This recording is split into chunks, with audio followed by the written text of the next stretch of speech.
We would like to appreciate each and every one of you for taking the time, for being patient to stay through our friends. It gives me great pleasure to give this vote of thanks for all who have helped to put together this great conference and the leadership of the All Progressive Congress. Distinguished paper presenters, panelists, the All Progressive Congress groups and other party faithfuls present, honored guests, ladies and gentlemen. Let me say how very pleased I am to have been invited to make a few remarks at this very important conference. And this conference is important indeed because it is a gathering of the demographic majority of our young people in our party. So this is a conference of those who by natural order, the natural order of things, will be in this party long after people like me and many of my colleagues seated are long gone. So we have the present and we have the future of our party rolled into one here today. And they have modestly described themselves as progressive youths. Permit me, therefore, to take advantage of the strategic importance of this gathering to share a few thoughts with you. And most of the issues that I will raise cannot be resolved in these few remarks, and I don't intend to resolve them in these few remarks. All I hope I can achieve is to agitate and encourage further reflection on some of the issues. Let me begin with the issue of political participation, or as some will describe it, political citizenship. It's evident just from voter turnout alone that the vast majority of young people either do not register to vote or do not vote at all. Those who even participate at all would rather engage within the very constrained space of social media platforms or join pressure groups. Neither of this is necessarily bad, but while media engagements and pressure groups are important for drawing attention to the issues, they cannot transform the lives of millions for good or for ill. But political parties can.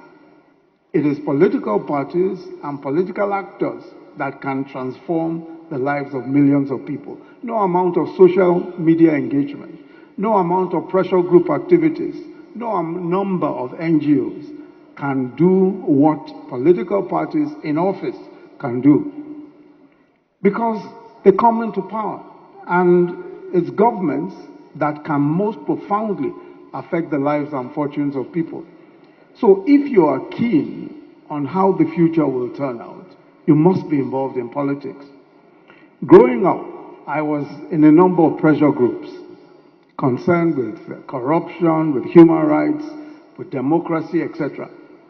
As a young lecturer, I wrote papers, I argued at conferences, but it was only in 1999, when the AD won elections in Lagos, that I was able to serve as Attorney General. And working with several colleagues, we carried out a major reform in the justice sector in Lagos State. We had to participate politically.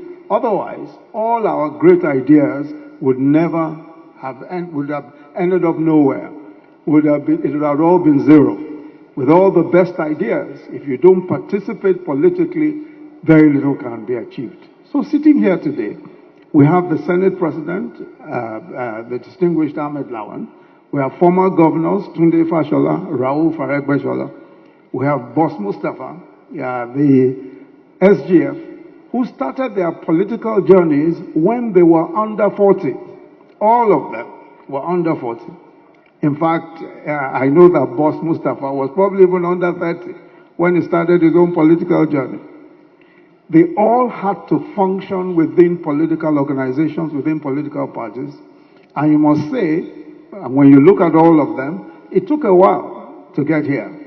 So while you must all be commended for joining and remaining a part of this great political party, the major numerical force in our society, which you represent, is not engaged yet.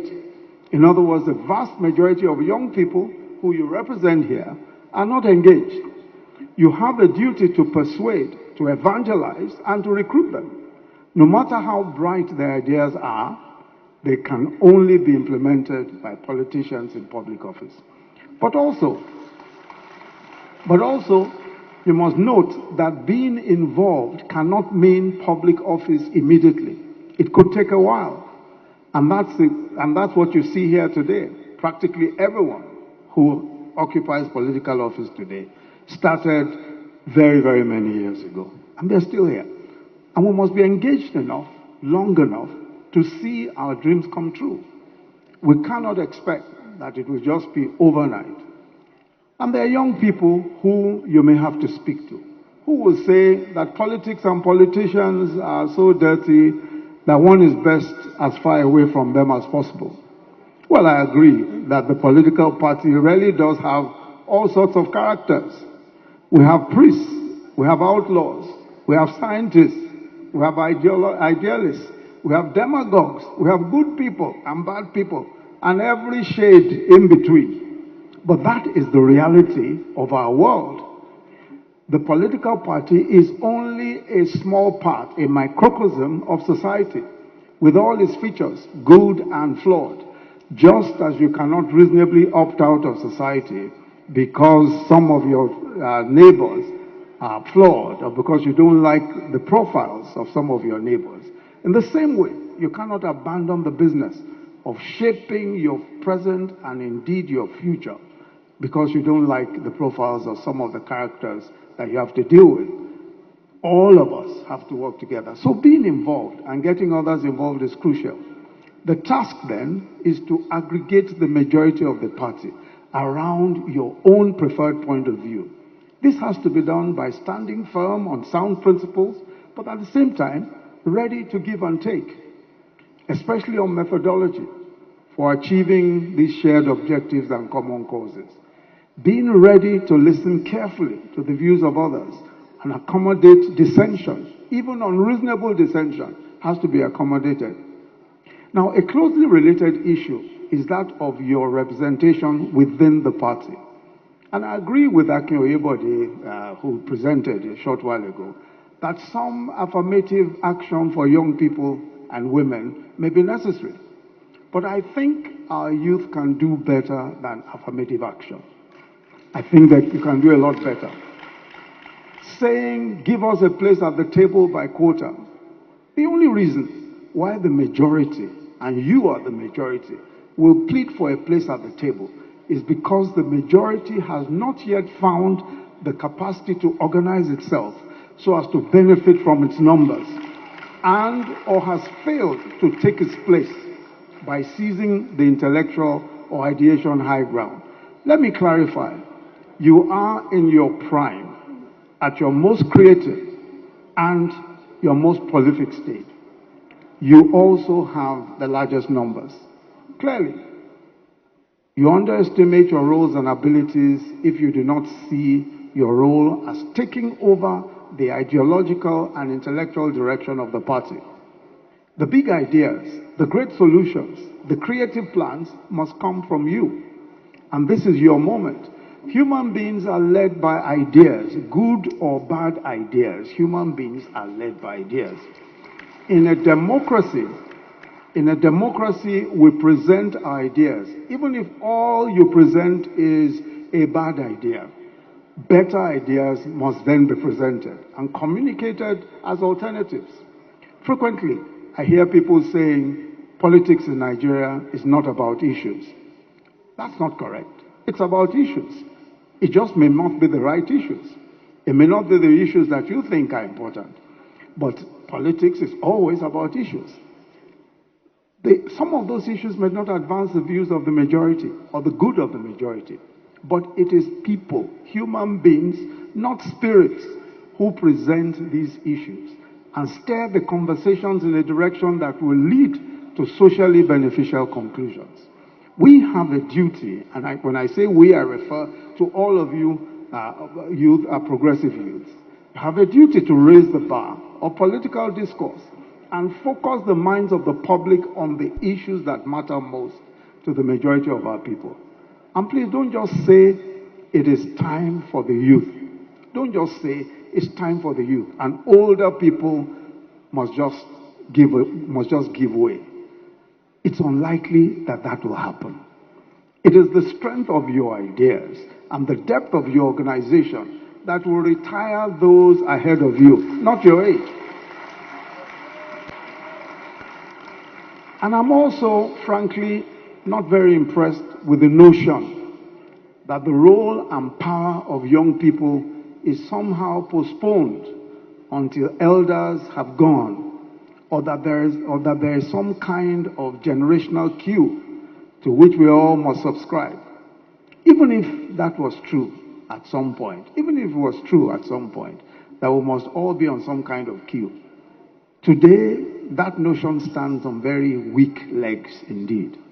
In the era of disruption and disruptive innovation, we have seen disruption in business, in commerce, in entertainment. Why not in politics? Politics is about service to the people, but at the heart of that is also about ideas and, of course, numbers. Movements of every kind are activated around ideas and numbers. The larger the number of those persuaded by an idea, the stronger the movement. The fifth issue, which I want to mention briefly, what are these issues that should engage our minds today?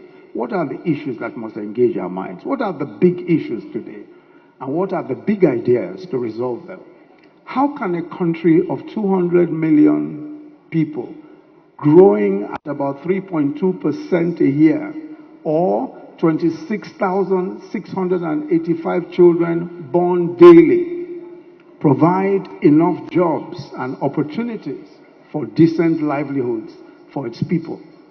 How can we bring millions out of poverty? The president has promised that we will in 10 years bring 100 million people out of poverty.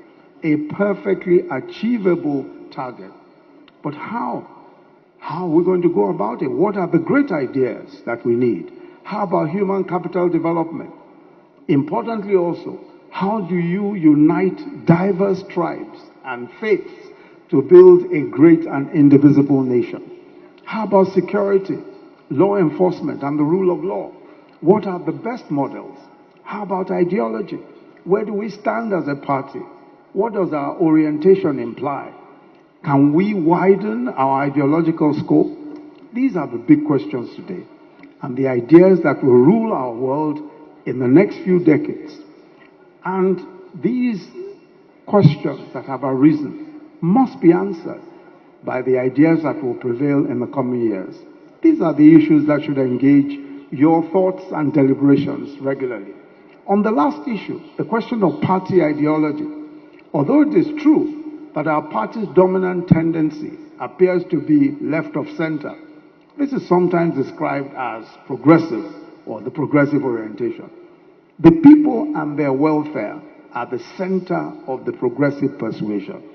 And just as the Honourable Minister Tunde Fashola has said, the human condition is the concern of progressive politics, improving the human condition, bettering the human condition. And I agree also with Mohammed, who presented earlier, that pragmatism rather than left or right is the way to go. This means that we must reject any purely laissez-faire economic model. Yes, the market and the private sector are critical, but also an active state capable of intervening robustly to reverse poverty and its implications, which is why the huge social investment program was written into our manifesto and has been in every budget since our party came into office in 2015. So how, going forward, how do we fund and sustain a much larger social investment program? These are the questions that we must answer. There are, and here, still on the implications of poverty, look at the huge challenges we have with human capital development. States have the primary responsibility for education and healthcare. So the conversations which we must promote in our states state excos as well as legislatures must be, how do we fund education and how do we develop curricula that will prepare our young people for 21st century jobs? And these are questions that must be answered, especially at the state level. It's very easy to assume that these are federal questions, but every one of us who knows how our federation is structured must know that the states have primary responsibility for education and healthcare. And these questions have to be agitated in these places. How do we deploy technology to educate millions of out-of-school children? We have STEM, now STEAM education, which is clearly the way to go. And there are many tech-driven initiatives on deploying teaching of STEM and teaching of all these other curricula that we know will improve the quality of the children that are coming out of our schools. How do we take this forward? How do we provide health care and nutrition for our people? What is the best approach from here on for universal health care coverage? What is the best way of raising money for health care? Our current security challenges have created a perfect storm, but these challenges are not insurmountable.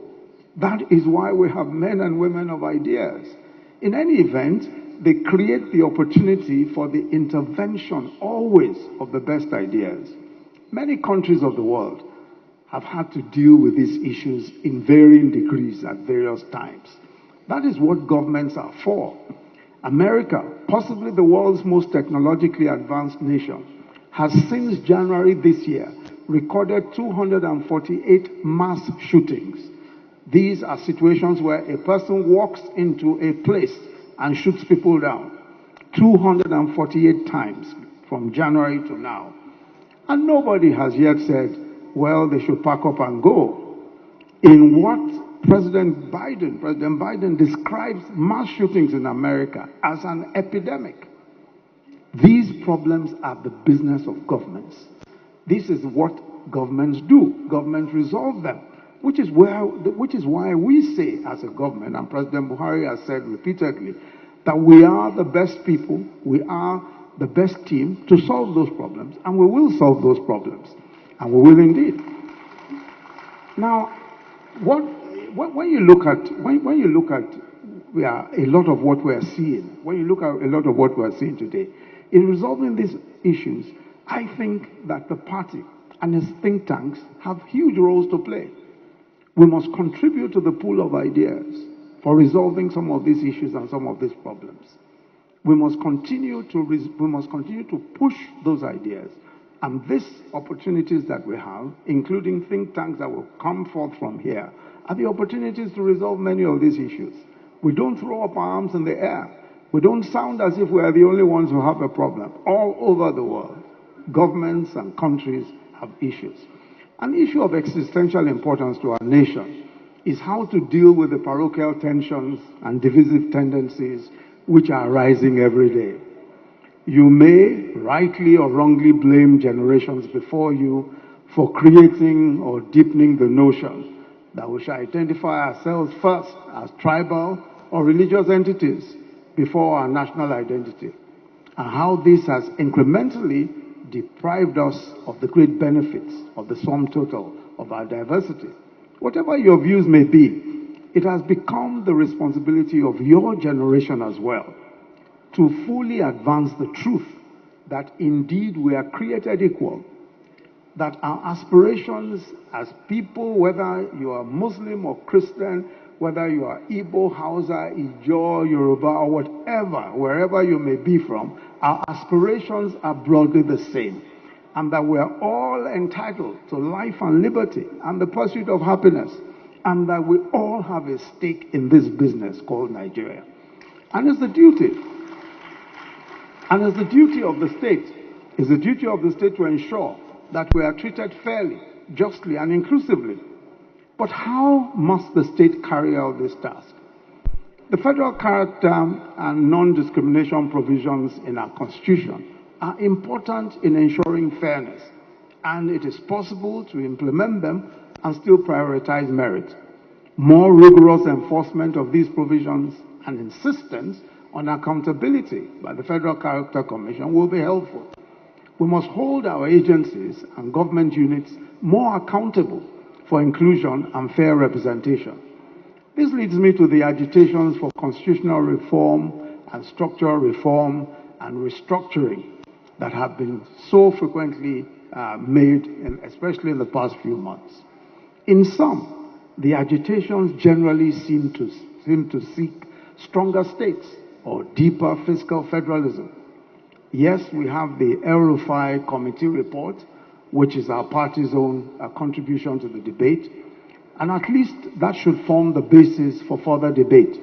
And as Mr. President has said, we must also take advantage of the ongoing constitutional reform process to get our position across.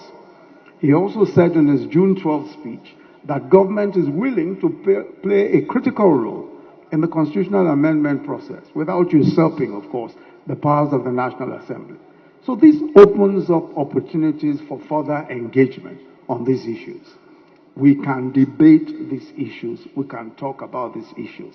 And I think that these issues must engage the attention of those of you in the youth in our party. The principle that we are stronger together than in little parts is a sound principle. And it's my respectful view that those who advocate the breaking up of the country are terribly wrong. Our size is crucial for geopolitical and economic relevance. Our people will be better served by a large, populous and diverse country. As with all big and diverse countries, our business is to make this union work. It is to give everyone a sense of belonging. It is to continue to balance the inequities and provide a socio-economic framework that guarantees everyone a fair chance. This country can take all of us, every one of us, regardless of tribe, religion, gender, or even age. And I want to urge you to continually seek ways of making this union fairer and more just for the benefit of all. It is the responsibility, and I believe the very pertinent responsibility of those of you who are here today, to ensure that we frame the debate in a way that ensures that we divert our energies to how to make this nation stronger, how to make this diverse nation stronger. Those are the arguments we should be having today. All of those waiting on the sidelines, hoping that this big country called Nigeria will break up into bits so that they can pick up the pieces, will be very sorely disappointed. And I'm very sure that those of you who are seated here today will prevent that from happening. Thank you very much. Let's put our hands together for His Excellency, distinguished Senator, the President of the Senate, as he has delivered the closing remarks. Very much for the message of hope, sir. We appreciate you, and we pray that you work with Barrister Ismail, who is our youth leader, so that you can meet with him and bring them out of the outrage industry. Our friends, it gives me great pleasure to give this vote of thanks.